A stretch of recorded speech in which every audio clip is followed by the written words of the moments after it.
VKR TV VKR voice ఇదే నిజం. మళ్ళొక్క మంచి ముచ్చటెత్తుకొచ్చిన ఎకరానికి 20,000 పరిహారం ఇవ్వాలని డిమాండ్ చేస్తూ ఉన్నారు. మరి ఏంటంటే వాస్తవానికి అకాల వర్షాలతో నష్టపోయినటువంటి ఎవరైతే రైతులు ఉన్నారో ఆ రైతులకు ఎకరానికి 20,000 రూపాయలు నష్టపరిహారం మాత్రం ఇవ్వాలని మరి రాష్ట్ర రైతు సంఘం మాత్రం డిమాండ్ చేస్తూ ఉన్నది.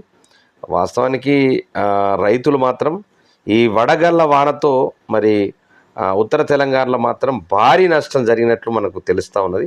మరి భారీ నష్టం అంటే చాలా భారీ నష్టం.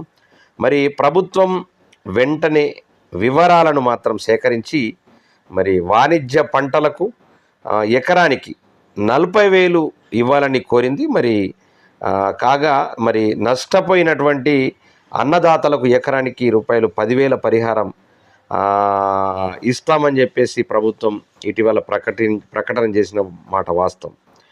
మరి 10,000 ఇస్తామని చెప్పేసి ప్రభుత్వం మరి ప్రకటన చేసిన మాట వాస్తవం. కానీ దాన్ని 20,000 మాత్రం ఇస్తే బాగుంటుంది. అటువైపు ఆలోచించవలసిందిగా కూడా మరి ప్రభుత్వాన్ని డిమాండ్ చేస్తూ ఉన్నారు. మరి ఎందుకంటే ఘోరంగా అనుకోకుండా వచ్చినటువంటి ఈ అకాల వర్షానికి మరి ఖచ్చితంగా ప్రభుత్వం ఆలోచించాలా, రైతుల్ని ఆదుకోవాలా. రైతులు ఇలా మనకు అన్నదాతలు, ఇలా రైతు లేనిది రాజ్యం లేదు. మరి ఎట్టి పరిస్థితులలో రైతులను ఆదుకోవలసిందిగా కూడా మరి వీకేఆర్ టీవీ తరఫున, అదేవిధంగా మా ప్రజా అసెంబ్లీ తరఫున, అదేవిధంగా మరి రైతుల తరఫున కూడా మరి నేను వాళ్ళను ప్రభుత్వాన్ని డిమాండ్ చేస్తూ ఉన్నా, కోరుతా ఉన్నా. ఎందుకంటే రైతులు ఇలా అన్ని రకాలుగా పెట్టుబడి ఎల్లక చాలా నష్టానికి గురవుతున్నటువంటి సందర్భాలు మనం చూస్తూ ఉన్నాం.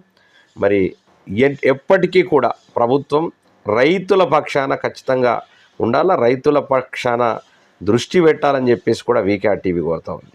ఎందుకంటే ఇలా పెట్టుబడి పెట్టి కూడా పెట్టుబడి ఎల్లక అనేక మంది ఆత్మహత్యలు చేసుకుంటున్నటువంటి రైతులను మనం చూస్తూ ఉన్నాం.